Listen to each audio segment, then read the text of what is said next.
90 খালেদা জিয়ার হাসিনা ঐক্য ছিল না, তারা একসাথে এরশাদকে হটানোর লড়াই করেছে না, থাকছে ঐক্য থাকে নাই। হাসিনা বিরোধী ঐক্য নষ্ট করার দায় পড়ে বিএনপি।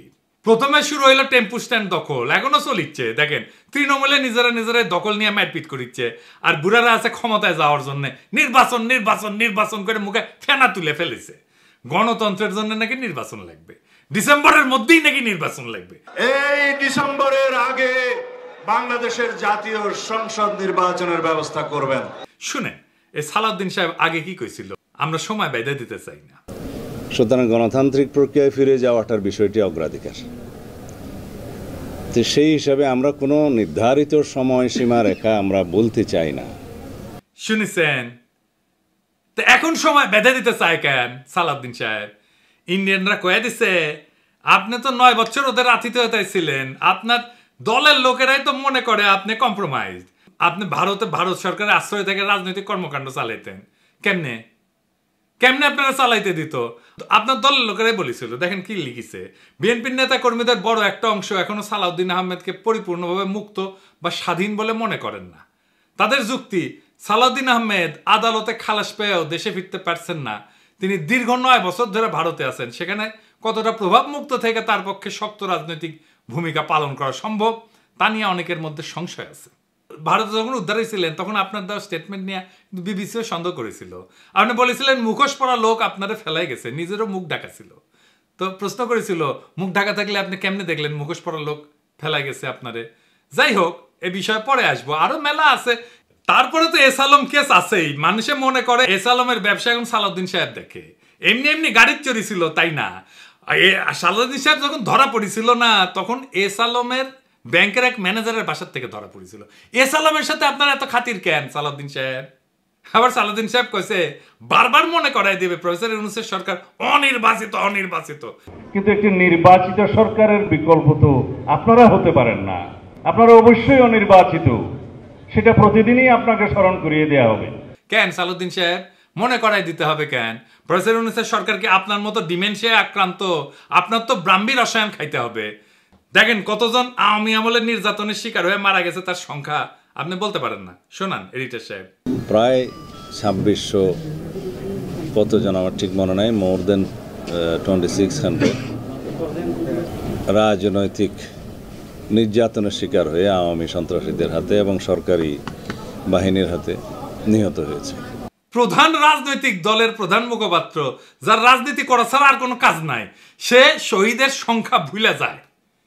শুধু শহীদের সংখ্যা ভুলে যাওয়া না, 24-এর বিপ্লবকে বিপ্লব বললে স্বীকার করতে চায় না। শুনেন এই সালাউদ্দিন সাহেব এর আগে কতবার এই আগস্ট বিপ্লবকে বিপ্লব বিপ্লব বলিছে। দেখেন কক্সবাজার আরও 2 সন্তান এই জুলাই আগস্ট বিপ্লবে শহীদ হয়েছে, দেখেছেন? আরো দেখেন, জনগণ তাদের গণতান্ত্রিক অধিকার ফিরে পাওয়ার জন্য এই গণবিপ্লব সংগঠিত করেছে। দেখেছেন? আরো আছে দেখেন। পৃথিবীতে একটা নজিরবিহীন ছাত্র জনতার বিপ্লব হয়েছে, সেই বিপ্লবকে পৃথিবীর সামনে দেখিয়ে দিতে হবে এই রক্তাক্ত বিপ্লবের মধ্য দিয়ে। দেখেছেন? বিপ্লব বিপ্লব বলতে বলতে কাইট হয়ে পড়ে যায়। এইবার বলেন যে কয় মাসের মধ্যে শেষ চোখ উল্টায় দিচ্ছে। দেখেন কি করছে। এদেশে গণতান্ত্রিক গণঅভ্যুত্থান, ছাত্র গণঅভ্যুত্থান সৃষ্টি করেছে। কেউ যদি এটাকে বিপ্লব বলতে চায় তাহলে আমি দুঃখ প্রকাশ করব, এটা কোনো সামাজিক বিপ্লব নয়। তো সালাউদ্দিন সাহেব আপনার ওটা মুখ না গোয়া? হাসিনার সাথে তফাৎ কি? হাসিনা চোখে মুখে মিছা কথা কইতো, আর সালাউদ্দিন সাহেব নিজে যা বলছে সেইটা 1 বছর না যাইতে যাইতেই ঘুরে ফেলছে। ক্ষমতায় গেলে কোনো প্রতিশ্রুতি রাখবে এরা? রাখবে না। তার স্যাম্পল তো এখানেই। আর সে কি রাজনীতি সংবিধান এসব বুঝে? এই সমস্ত কথাবার্তা যে কয়, আসেন এটা একটু দেখি। সে বলছে নির্বাচিত সংসদ সংবিধান সংশোধন করবে। শুনেন, সংবিধান সংশোধন করবে কে? একটি সংসদ, জাতীয় সংসদ, গণতান্ত্রিকভাবে নির্বাচিত একটি রাজনৈতিক সরকার, একটি জাতীয় সংসদ সংবিধান সংশোধন করার এখতিয়ার রাখে। ওই সংবিধানও বুঝে না। বাংলাদেশের জনগণ সংবিধান রচনা করবে। অবাক ব্যাপার কি জানেন?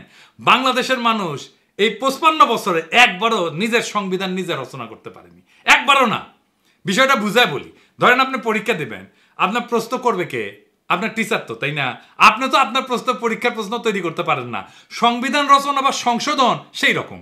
আপনি যখন সংসদে বসেন তখন আপনি সংবিধানের আলোকে তার নির্দেশনায় আইন তৈরি করেন।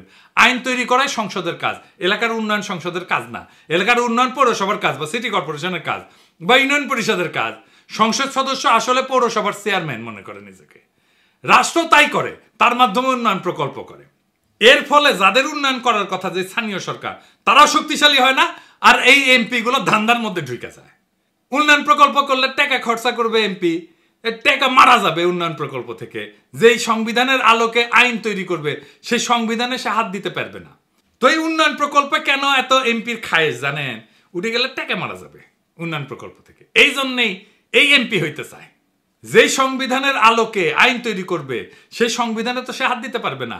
তাইলে তো সে সংবিধান এমনভাবে বানাবে যে তার সুবিধা হয়। তাই সংবিধান রচনা করে গণপরিষদ। গণপরিষদের কাজ শুধু সংবিধান রচনা করা। সেই সংবিধানের আলোকে সংসদ নির্বাচন হবে। তখন গণপরিষদ ভেঙে যাবে। বিএনপি বলে আমরা নাকি নির্বাচন চাই না, মিছা কথা। আমরা নির্বাচন চাই, যত দ্রুত নির্বাচন সম্ভব সেটাই চাই, কিন্তু সেই নির্বাচন গণপরিষদের নির্বাচন, যা একটা নতুন সংবিধান রচনা করবে। বরং বিএনপি নির্বাচন চায় না, বিএনপি গণপরিষদ নির্বাচন চায় না। কারণ গণপরিষদ তো তাদের লুটপাটের রাস্তা বন্ধ করে দেবে নতুন সংবিধান লিখা। তাই তারা সংসদ নির্বাচন চায়। আপনারাই বলেন, হাসিনা যে সংবিধান রেখে গেছে, যে সংবিধান খালেদা জিয়া ছুঁড়ে ফেলে দিতে চাইছেন, সেই সংবিধান বদলাইতে চায় না কেন বিএনপি? এই প্রেম কেন হাসিনার সংবিধানের প্রতি, সেটা আমরা জানতে চাই। নয়তো ব্যাখ্যা দেন কেন খালেদা জিয়া সংবিধান ছুঁড়ে ফেলে দিতে চাইছিলেন। সে বলে প্রফেসর ইউনূসের সরকার অনির্বাচিত সরকার। আসেন এটা একটু বুঝে দেখি, আগে এটা শুনে। কিন্তু একটি নির্বাচিত সরকারের বিকল্প তো আপনারা হতে পারেন না। আপনারা অবশ্যই অনির্বাচিত, সেটা প্রতিদিনই আপনাকে স্মরণ করিয়ে দেওয়া হবে। সালাউদ্দিন সাহেব 1975-এর 7 নভেম্বর থেকে 1978 সাল 3রা জুন পর্যন্ত জিয়াউর রহমানকে নির্বাচিত সরকার ছিল। দুনিয়ার কোথাও আছে অন্তর্বর্তীকালীন সরকার নির্বাচিত হয়? আন্দাবরি কথা বলেন কেন? নির্বাচিত অনির্বাচিত প্রশ্ন আসতেছে কেন? ওই যে ইন্ডিয়া বলে দিছে না আনইলেক্টেড সরকার, এটাই শিখাই দিছে ইন্ডিয়া বিএনপি। তাই জপিচ্ছে।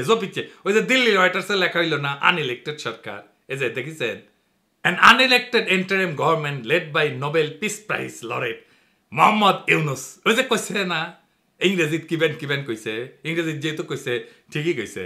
তারপর থেকে বিএনপি জপিচ্ছে আনইলেক্টেড অনির্বাচিত। আরে অন্তর্বর্তীকালীন সরকার তো অনির্বাচিত হয় রে বেকুব। প্রশ্ন হচ্ছে সরকার বৈধ কিনা। জি, এটা বৈধ সরকার। আপিল বিভাগের মতামত নিয়ে সরকার গঠন করেছে সুপ্পু। তো করে প্রিয় সুপ্পু, বিএনপি প্রিয় সুপ্পু নাকি এখন সুপ্পু তিতা হয়ে গেছে? আইনের কোনো ফাঁক নাই কলে। আর এই সরকারের সকল কাজের বৈধতা দিবে সেটা সালাউদ্দিন সাহেবের দলই হোক বা অন্য কোনো দলই হোক, যেই আসুক ক্ষমতা। সালাউদ্দিন সাহেবের দলের আসার সম্ভাবনা কম, অন্য দলই হয়তো আসবে। পরবর্তী সরকার ক্ষমতা আসলে যার প্রথম কাজ হবে প্রফেসর ইউনূসের সরকারের সকল কাজকে বৈধতা দিয়ে আইন তৈরি করা। এটা তাকে করতেই হবে, না হলে তার সরকার অবৈধ হবে। বিএনপির সাথে আমাদের সমস্যা নির্বাচন নিয়ে না, বিএনপির সাথে আমাদের তফাৎ হাসিনার ব্যবস্থা টিকায় রাখে আগে সংসদ নির্বাচন, নাকি হাসিনার ব্যবস্থা কবর দেওয়ার জন্য আগে গণপরিষদ নির্বাচন। তফাৎ খুব পরিষ্কার। বিএনপি চায় হাসিনার ব্যবস্থায় থাকুক, আগের মতোই সংবিধান থাকুক। আর আমরা চাই হাসিনার ব্যবস্থা বদল করার জন্য গণপরিষদের নির্বাচন হোক আগে, নতুন সংবিধান তৈরি করি, নতুন সংবিধানের অধীনে সংসদ নির্বাচন। এত নির্বাচন করতেছেন, দলের মধ্যে নির্বাচন করে কমিটি তৈরি করতে পারেন না কেন? আগে ওইটা করেন। নিজের দলের নির্বাচনের কালচার নাই, আর দেশের মানুষের শিখাইতে আসছে গণতন্ত্র আর নির্বাচন। খারান হাইসানি হ্যাঁ আমি না ঘোড়ায় আসবো, দেখা যায়। এতদিন কোন কমিটিটা নির্বাচন করে আপনি করতে পারছেন? নিজের কোন কমিটি? নিজের কমিটি করতে পারেন না নির্বাচন করে, আর জাতীয় নির্বাচন নিয়ে মাথা খারাপ করে ফেলছেন। আর ভাই আপনার তো দলেরই ঠিক নাই। মির্জা আব্বাস কয় এটা দ্বিতীয় স্বাধীনতা না। স্বাধীনতা দিবস প্রমাণ করবে দ্বিতীয় স্বাধীনতা বলে বাংলাদেশে কিছু নাই। সে নিজের দলের চেয়ারপারসনের বক্তব্য শুনে নাই। দেখেন তারেক রহমান কি বলে। 1971 এর মুক্তিযুদ্ধ আর 2024-এর মুক্তিযুদ্ধ, উভয় মুক্তিযুদ্ধেই জনগণের বার্তা একটি। কি সেটি? সেই বার্তা হলো শর্ত দিয়ে স্বাধীনতা হয় না। স্বাধীনতা প্রিয় জনগণ স্বাধীনতা অর্জন কিংবা স্বাধীনতা রক্ষায় কোনো শর্ত মানে না, মানতে রাজি না। গণহত্যাকারী স্বৈরাচারী হাসিনা পালিয়ে যাবার পরে বাংলাদেশ থেকে, প্রিয় বাংলাদেশ থেকে আমি যত মানুষের সাথে কথা বলেছি, প্রতিটি মানুষ অনুভূতি প্রকাশের প্রথম উচ্চারণ ছিল বাংলাদেশ স্বাধীন হয়েছে। স্বাধীন বাংলাদেশ থেকে বলছি। দেশ এবং জনগণকে স্বাধীন করতে গিয়ে চোখে মুখে বুকে গুলি আলিঙ্গন করা আবু সাইদ কিংবা মুগ্ধের মতন হাজারো ছাত্র ছাত্রী, তরুণ তরুণীকে প্রাণ বিসর্জন দিতে হয়েছে। শুনেছেন, এই দলের প্রধান নেতা বলে এক কথা, আর স্থায়ী কমিটির নেতা সারিন্দা বাজায় আর এক। এই দল দেশ চালানোর মতো লায়ক হয়েছে? আগে নির্বাচন দিয়ে কমিটি বানান, দেখি কেমন গণতন্ত্র এখানে, তারপরে দেশের গণতন্ত্রের ঠিকা নিয়েন। আপনি আসরি ধর্ম পরের শিখাও। ওই যে পরীক্ষার কথা কইছি না, নিজের প্রশ্নপত্র নিজে বানানো যায় না, বানাবে টিচার।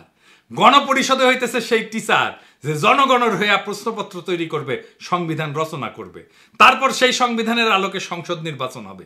এটা হইল জনগণের মালিকানা। আর আজ যারা বলে আগে সংসদ নির্বাচন দরকার, তারা আসলে হাসিনার পুরানো খোলা খাতা দিয়ে আবার পরীক্ষা নিতে চায়, যে খাতায় শুধু দুইটা প্রশ্ন থাকে, লুটপাট আর গোলামি। আমরা চাই নতুন খাতা, নতুন প্রশ্নপত্র, নতুন পরীক্ষা, যার নাম হইল গণপরিষদ নির্বাচন। এই নির্বাচন হবে নতুন দিনের জন্য, নতুন সমাজ গঠনের জন্য, যেখানে জনগণ নিজের হাতে সংবিধান লিখবে, নিজের শাসকের হিসাব চাইবে। সংসদ না, আগে লাগবে গণপরিষদ। নির্বাচন চাই, কিন্তু সেই নির্বাচন যেটা হাসিনার ব্যবস্থাকে কবর দিয়া ভবিষ্যতের বাংলাদেশকে জন্ম দেবে, সেই নির্বাচন চাই। এটাই হইল লড়াইয়ের মূল, এটাই হইল বিপ্লবের আকাঙ্ক্ষা।